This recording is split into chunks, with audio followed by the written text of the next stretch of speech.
let me be close to You are you. so close to me. It feels like we haven't recorded in a lifetime. It's been weeks, It has, but 3 weeks. it was necessary. We did a lot in the last couple weeks. We gotta catch you guys up because, like, so much has happened in the last few weeks, you guys, and we have just been in it. We haven't had time to share with you guys, but we're here today and we're excited about it. Yeah, I'm trying to think back to everything that we need to share. Well, we went to see the kids in Colorado. I don't know if we shared that or not. I I don't think we think we might have did. shared that we were going to, but that was good. That was so good. Better than I thought it was gonna be. Yeah, I got to meet your sister for the first time Yep. ever, and, Which I was low key nervous about. yeah. Yeah. You know that. I guess maybe they don't know that. Yeah. I My sister and I haven't always seen eye to eye on everything in life, and so, um, there's a reason that she was the last person that you met. Yeah, it took a minute, but, I think overall first of all, I got to hang out with not just your sister, your brother, your mom, everybody all at once in the same room, and And how did you feel about that? I felt extremely comfortable. I felt welcomed, part of the family. Um, Which is so wild to be saying. you guys, If you've been listening from the very beginning, you're probably like, "What? Wait, what?" we have made so much progress, and while it felt like a very crawl, walk, run phase of, like, inching into feeling comfortable, being able to sleep under the same roof, of with your family. And just exist as a couple in front of my family Yeah. without feeling in my head about it at all. Like, on display or, like, judged or But on the contrary, there were, like, conversations about being gay that went down in the room with my family, and it was good. they were and I think, like, it's allowing us in a safe space to represent ourselves Mhm. in the most, truest authentic way, and they are able to recognize and see that. And whatever ideas formulated before they saw us together as a couple, I think those have diminished and are now we're in such a good place where we can joke around. There was like a topic was with your brother that was like he said he saw me more as the quote unquote man in the relationship. And that is a very common thing for straight people, especially men, to think that there are gender roles and that there's a man and there's a woman in the And relationship. maybe there are for some lesbian couples, there might be, for queer couples, there might be. For us, there's not No, really, but no, we laughed about it later because that's just not accurate in any yeah. way. But we were able to also point out things that May I feel like I watched light bulbs go off and all of their little heads were it was kind of like an aha moment of like, "Wow, I didn't think of it that way," or, "Yeah, you're right, when the tables are turned in a straight relationship, it's like this, and in a, lesbian or queer relationship, it's like that." So, it felt really good. Had some very like, serious, like, kind of intimate apologies directed towards me by certain family members, one being your sister, and like the fact that um there was time carved out for that really like that will never go unnoticed. Yeah. That was huge for me. I had no idea that was gonna happen, and when you told me it did, I was very Yeah. proud of my sister in that moment. I was really proud of my family for a lot of moments, and I think even when we went on our date night the other night, when you pointed out some of the moments and just growth that you've noticed, Mhm. it's true. There's in my mom, in my sister, and in my brother, in everyone. Mhm. There's a lot of growth that I, for a long time, didn't know would ever happen. So, I think a lot of the things that we do day to day have hugely greatly improved it. One being like having a group text chat ongoing with your mom. mhm. Um, and having us both be able to show our personalities together, individually, like whatever. And that has made things so comfortable for me because um, I'm able to share things from my version, you know? Mhm. Yeah. And that feels really good. Um, it was, just my advice is like, don't give up when you think you've lost people, and maybe you do. You lose people for a little bit of time, and maybe it's beyond repair. But I strongly believe in, um, if you really want something to work, it will. And if you're just yourself and you open up your heart and you don't close it off and you allow space, but allow people to know that we're not going away. Our relationship is not going to end. So if you want the relationship with us, like this is the package deal. Um, I stood in the kitchen cooking breakfast for your whole entire family, and like comfortably, like, reaching into, like, the, seasoning pantry and refrigerator, and, that's hard when you're staying at someone else's house to put yourself in to just, like, jump in and start moving their dishes around and cooking and all of the things, and I was kind of leading that, and I felt very comfortable, and, um even down to your mom at the end of the night saying like, "Are you guys going to sleep? Like, if you are, come back up and say goodnight," or like little things like that where it's like, um, it feels really good to be in that space. I'm Yeah. really happy. It was really healthy for everyone, and obviously seeing the kids was really good, really needed. We had so much fun. Yeah. So much fun with the kids. Played outside a ton. The weather was great. Lots of laughs and cuddles and all good things. Haunted house, don't recommend.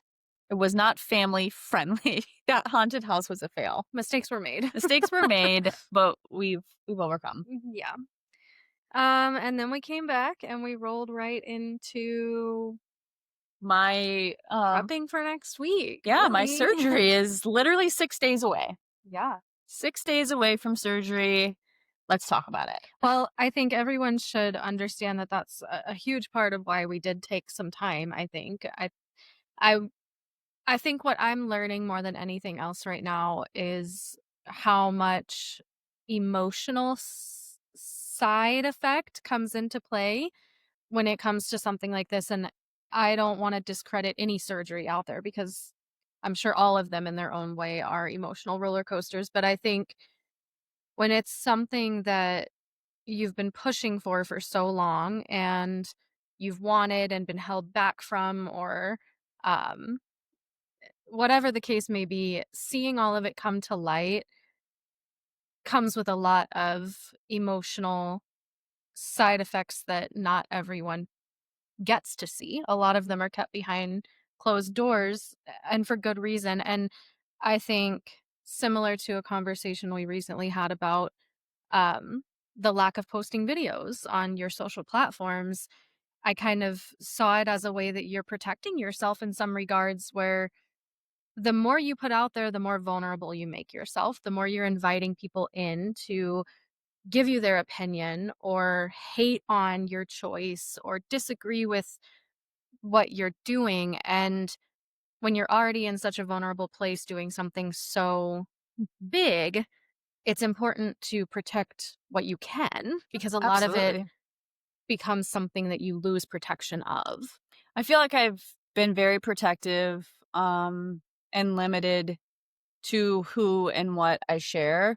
Um, a prime example is a college friend that reached out to me with very little encouragement, but more just like interview feeling. It wasn't a conversation, and was like, I want to know like all the details, like who's your surgeon? And I was very put off by that. And I don't share that with everybody. There's very, maybe 3 people that know who my Mhm. surgeon will be. And I wasn't looking for somebody to do a deep dive in research. And while she probably meant no harm and was saying, like, I was just trying to be a friend that can research for you, I don't need that. I wasn't asking for that. And I think the best response that I've had from people thus far in like sharing my journey is just people saying, I'm so happy for you. Congratulations. That's it. As far as it goes, that's it. Just saying I'm happy for you and seeing their eyes light up and really mean it and not like this ulterior motive of like, let me fearmonger or find a reason to put more doubt in you. I have been fighting off conversations in my head for years on back and forth. I mean, this isn't something I decided overnight to do. And so there, if you guys remember, if you've been listening this whole time, uh, episodes back, even a year and a half ago, I had said, I've decided not to get the surgery. I'm not going to do Well, it. when we first dated, there were conversations had by friends that upset you a lot in the moment because they were assuming that you would, and at that time, you were very much so like, who are you to assume that I would Well, do anything like that? I and have no I plans." think what upsets me the most is as a non-binary person, stop trying to put us in a binary situation. Like stop trying to like always constantly asking like is the next step, to be a man? Is the next step hormone therapy? Is the next step this? And it's like just just love me for who I am right now today. Like I'm sure I won't be the same person a year from now. I know I won't be. I shouldn't be. I should be evolving all the time, but to constantly think like if you're dressed one way you're this or if you're dressed that way or, a little bit more flamboyant or this. I just have a hard time with people trying to decide for me or to figure it out when like respectfully, like I've been trying to figure it out like on display publicly in front of everybody and sharing it the best way I can in the most realist way that I can, so with full transparency, and like that should be enough. Like I'm not like a case to crack here. Yeah. Well, and I think there's a huge difference between people that genuinely want to know in support of you versus people that are just nosy and just want the deets. They just want Yeah, the they just scoop. want They the just wanna be details. Yeah. included somehow, and I think you can pick up on what angle they're coming from pretty quickly if you're a, you Hmm. know, person that is aware. And I think you've experienced both. You've had people come at you from an angle of, "I just wanna be nosy," and then you've had people come at you from, "Hey, I'm genuinely curious. How can I support you? Tell me more about this part of it because Hmm. I want to fully understand it." So, Yeah, but yeah, it feels it's we're down to 6 days away. I think in the back of my head, I have been extra like nesting. We keep saying like, oh, I want to get this done. I want to get that done because in my mind, I'm like, I'm about to be T Rex arms for however long it takes me to recover. And I am allowing myself complete recovery mode. Um, and I'm not going to overdo it. I'm not going to push it. So I'm trying to do a lot right now. And with that, I think I'm also trying to um, bypass sitting still and thinking too much. I'm trying to keep myself busy mm, because I'm ready for the day to be here. I'm so ready for this moment to happen. And I can't think about it anymore. It's like when you decide to get your hair cut and you're like, I cannot go another day with this hair. I have to have it cut. yeah. That's a good example. I don't know. Yeah. I mean, you've definitely been keeping yourself busy. Um, can we talk about how last night so we have these pillow wedges that we bought because you have to sleep sitting up and It's a reclining pillow set. we don't have a recliner chair and I don't think we would even if we did, I can't like we have to be next to each other. Like Yeah. we have to. So we put it out over the week because it had to take its shape and come to life and all of the things. And then last night we put it in the bed and then did like a little trial run of making sure I could get into the most comfortable position with it. And then we went as far as like, okay, now how are we going to cuddle? Mhm. How can you keep your face close to me? Can you put your head on my lap and like we watch TV together or you face me and I play with your hair and all of the things and like will my arms still reach and like um I don't think that's that crazy though. I don't think that's I don't know if it's normal for people to do I that, guess but I don't know like if that's normal either, but in my head, I think about if we were to come home and we hadn't explored any of that, you can't explore at that point, so, Yeah. like, Yeah. the fuck? So, like, so my surgery next Thursday is in the afternoon, and we won't know the exact time until the day before. Pause, you said next Thursday, it's this This Thursday. Thursday, sorry. This Thursday, this coming Thursday. Um, and like I said, we won't know the exact time of the surgery until the day before, till Wednesday.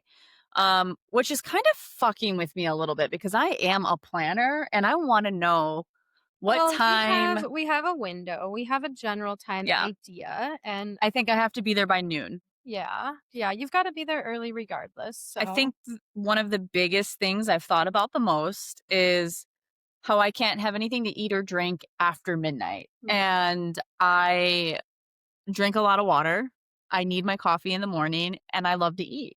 mhm, So that's going to be hard for me because I'm afraid I'm going to get like nauseous and like all of the things and after having the surgery I don't want to be getting sick and having any type of like um too much movement, mhm. so I think those things are making me Well, nervous. we have planned the Last Supper, just in case anybody's wondering.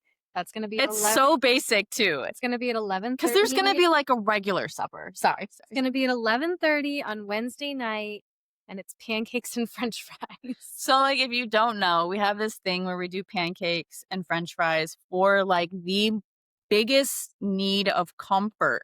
I'm talking don't think about anything else other than you want pure comfort, and we picked this up from our late night travels when we were long distance, and we would find ourselves at, like, a Denny's or an IHOP in the middle of the night, and we would do pancakes and french fries every time. Mhm. Um It's solid, you guys. It's a solid Well, combination. it's a carb up. It's a Yeah, fucking carb up, so it's a solid it's gonna combination. push you through Thursday, and it's gonna be I okay. feel like sometimes when I eat big before like a big meal before I go to You bed, wake up I hungry. wake up starving. I I'm a little know. bit afraid of that too. I'm like, I've been trying to like starve myself out a little bit lately and just like not rely so much on when my next meal is. I think it's all a mental game when it really comes down to it. It's all in your head, it's You're good all at fasting. mental. I I am, don't like to fast. because you have to learn how to get a hold of the mental part of it and take control. I'm not good at that. I'm just Well, gonna you're tell gonna you. get through it. You Yeah. are. Yeah. Yeah. But, our pre-op appointment that we had was it last week? The week before? I can't even 2 weeks ago, Mhm. um, met with the surgeon again.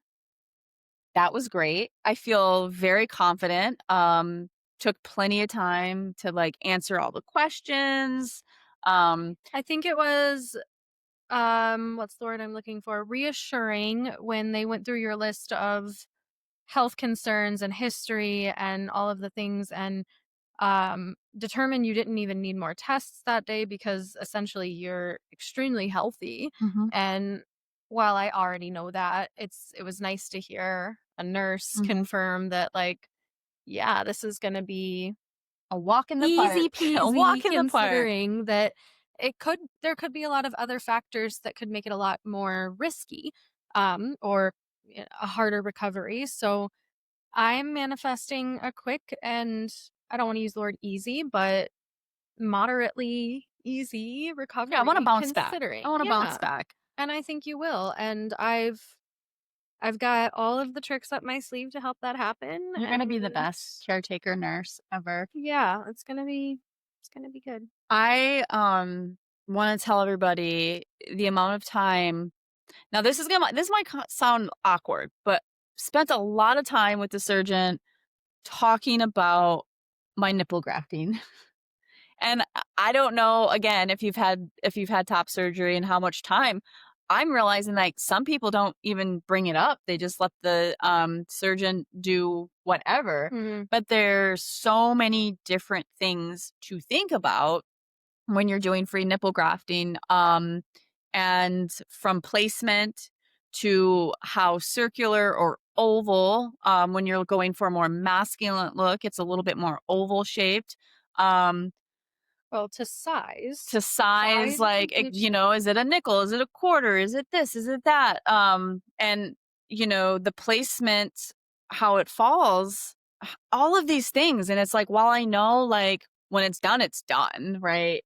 Um, and I just hope and pray that, like, it's like it comes to fruition of, like, what my vision is for that, and I'm super excited. Like, I will fully admit, like, my 3 boys breastfeeding, like, they fucked my nipples up Mhm. a little bit. They fucked them up a little bit, and I've never been too fond of them Not since that you then. have, like, a mangled chest No, by I any don't, means. but I'm just saying, like, for somebody who has struggled with gender dysphoria and, wants to be as flat as possible, to have, bigger set of nipples on you, it's not always like there's a lot of things you wanna change about yourself is basically what I'm saying, and so when you have the opportunity, you're like, "Fuck, okay, I want my nipples to look like this," and, like, how far of this, the cut lines go in and, all the different And a lot of that fears. is just anatomy, an anatomy of how far they have to Yeah, and come when you together. break it down and there's so many people are like, "Why do your scars look like this? Why did your surgery turn out like that?" A lot of it was probably A anatomy. lot of it is anatomy and, like, realizing, like, how flat you are in the center of, like, because I was worried about, like, concaved, Like your sternum your area. sternum, and, like, I have a very solid flat sternum, so, like, she was like, "No, you're not going to concave," and, like, I don't know, just all kinds of, like, talk to reassure, looking through before and after and showing, the surgeon, like, what types of, things that, like, I saw most fitting for myself. And, like, at the end of the day, like, realistically, like, it's gonna be what it is, and we're gonna do the best we can. But I think it's a very, um it's good to be able to openly talk about all the like you said in this last appointment, you saw me in a whole different state of mind, all the way from, like, taking I my think it was a confidence in which you were more comfortable and confident with your body than I've seen you in a while, and I think that's because mentally you do know that they're going to be removed, and so I think in some ways you've actually become okay with your chest more so than you have been for the last year and a half Mhm. because they're not gonna be there Yeah, in yeah. your chest won't be there in a couple weeks and or at this point 6 weeks, but at the time a couple weeks, and so 6 or weeks. 6 days, and I think at the time it was like, "Yeah, fine, let me, pull my shirt open with no hesitation because let's get rid of them," Mhm. type Yeah, of vibe. yeah. So, I feel good about it. Yeah, I do too. I'm gonna bring something up that you might not love, but I What? feel like it's for the sake of all the people. Okay. I don't often talk about my side of it as the partner, but I feel like I need to let everybody here know that there is a mood shift that will come with all of it as well, and it's not a pretty one. And I love you dearly, but I have seen Kirby more moody than ever before due to, in my opinion, the heightened emotion behind everything coming. It's like when you have something that you want so bad, but you have to tuck it down, or you want a change in your life, like coming out for me. You have to tuck it down for years or months or however long that may be, and it builds, but it builds inside. And then once you get to the point where you're able to let it out, it's this slow lift coming to the surface. And as it's lifting to the surface, the emotions are just like fucking raging.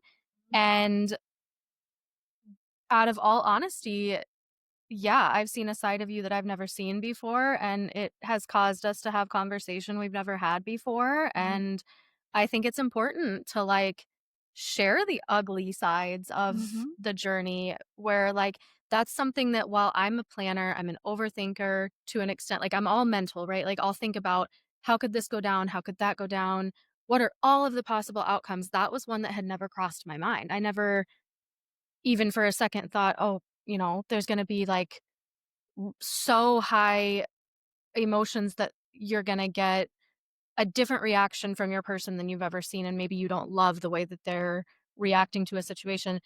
And I don't know if it's common or not. I don't know if maybe it's just you. Maybe it's just all you. I doubt it though. I think it's probably a very, you know, I think it would be like that for anyone that got hit with so many different things all at once. And and you're trying to wrap up everything at work before you leave, and you're trying to nest in your house to get ready for everything, and you're trying to take care of your person and make sure they take care of themselves, but then you're also mentally preparing all on your own, and you're talking to your kids, and there's all these things happening all while you're accepting the fact that you are literally about to change your body forever. Mhm. It's a lot. It is.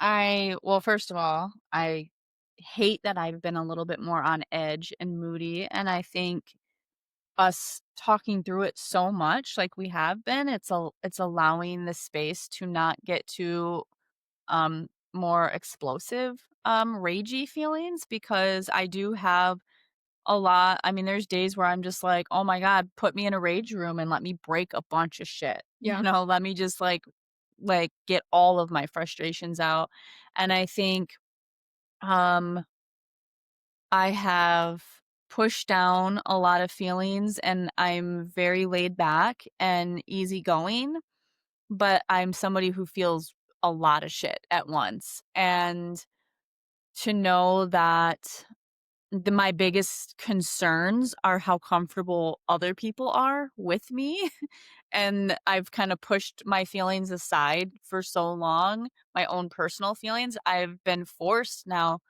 like, the just on the verge of, tears all the time, I could anything could make me cry right now, or feel irritable and upset, and it's just like I want everything perfect. I want everything to be in a certain place. I want everything, I wanna feel like I have control of something because inside I feel a little bit like I'm spiraling out, and, from all of the unknown all the way down to, I know it's gonna be a minute before our relationship goes back to normal, and we are very we wanna crawl into each other's skin on a regular basis, and to know that I'm not gonna every time I hug you and I'm, hugging you as hard as I can and, squeezing you and, rolling around or jumping or different things, I'm like, "It's gonna be a minute before I can do that," and that part is hard to get behind and know that, there's a lot of things that it's going to take a back seat that we haven't had.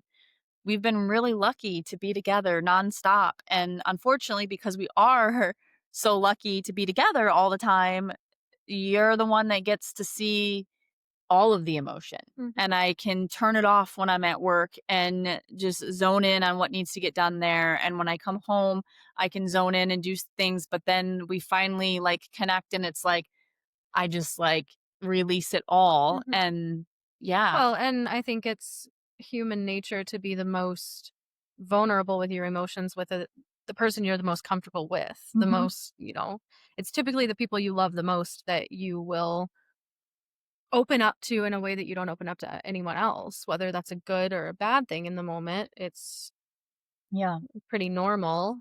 Yeah. But I think, and I've thought about this a few times just through this whole experience from where I'm sitting, while it really truthfully doesn't have like it doesn't affect me. Like I'm not changing. I think it maybe doesn't get talked about enough how much like it really does affect the partner, or like Mhm. how much really goes into like, could you do this surgery without a supportive partner? Maybe Mhm. for you, yeah. Maybe for you, no. Maybe for someone else, the answer would be different. But I'd like to think that it does take having a supportive person in your life, whether that's your partner or your parent or shit, maybe your kid. I don't know. But I don't know that I would ever do what you're doing alone Yeah. without knowing Yeah. for sure that I had someone that wasn't only able to physically take care of me, but like the mental side of it too, the shitty couple weeks leading up because of all the emotions, Mhm. or the shitty week after because it's watching your person in so much pain or whatever it might look like. It's a lot. Yeah. Yeah. Yeah. I'm glad you're my person that's doing this with me. I couldn't imagine doing it with anybody else or by Yeah. myself, and, I hope even during when we're in the middle of recovery, you know, finding a code word, a safe word of, Mhm. needing a breather or, how I said, with the schedule, we were talking about having a schedule throughout the weeks, and building in time for you to step away, for you to get away from it, to get out of the house, to go have lunch with a friend or the boys or something, and have some time to recharge, because you have to take care of yourself too.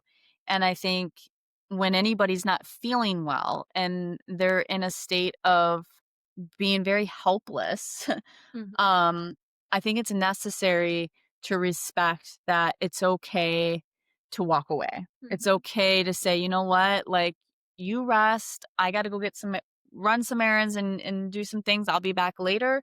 And then allowing me the space, like, if I do want to cry or yell or sit and pout or whatever it is that I'm feeling, like, I don't feel like I'm projecting anything onto anybody else. I can just, be in my little world. Yeah, and I'm sure I'll fall into a routine of that. I have 100% been eyes on taking care of you, I know. and that's my main priority right now. I know. And my main priority is like making sure that you're taking care of yourself No, because your main priority needs to be you. I know.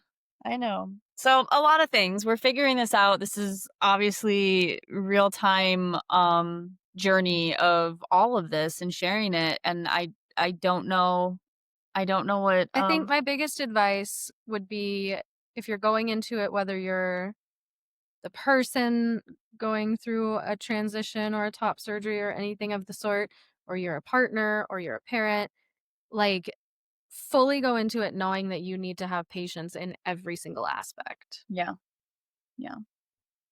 Yep, and my advice, if you're getting ready to go through it, recognize and understand that it's okay to grieve, even though you want, like, the top surgery so bad, it's still something that has been a part of you for your whole life, so, like, recognizing that there's a grieving that's going to take place, and allowing yourself to cry, allowing yourself to be angry. Like, I still am going through a lot of anger issues that I've had to, like, that have resurfaced, that I have to, like, work through. And That's like um when you have the floodgates of like emotion that you've tucked down forever.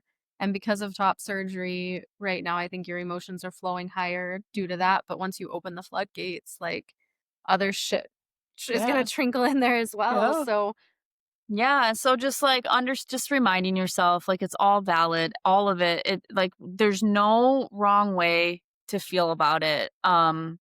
And it's, you're learning, you're rediscovering yourself, you're learning so much about yourself still in real time in front of a lot of people, or maybe just to yourself, but, um, it takes time, and it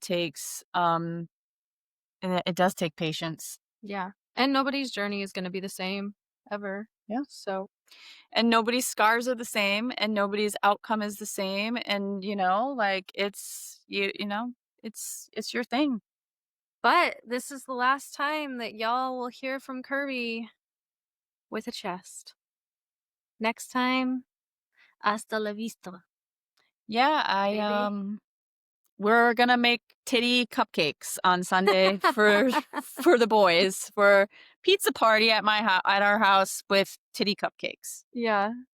We're gonna You're celebrate is what we're invited. gonna do. It's not a sad thing, it's an exciting thing, and it's a moment of celebration and hard work and a lot of growth for you Mm, to get to this point. yep, So, yep. I'm proud of you, and everything's gonna go really well. I'm proud. I'm gonna make sure of it, because 'cause Oh, I'll please. fight a nurse.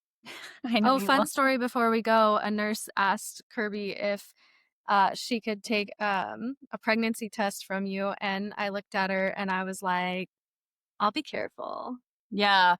When because she was asking if I could remember when my last menstrual cycle was, and I don't track it.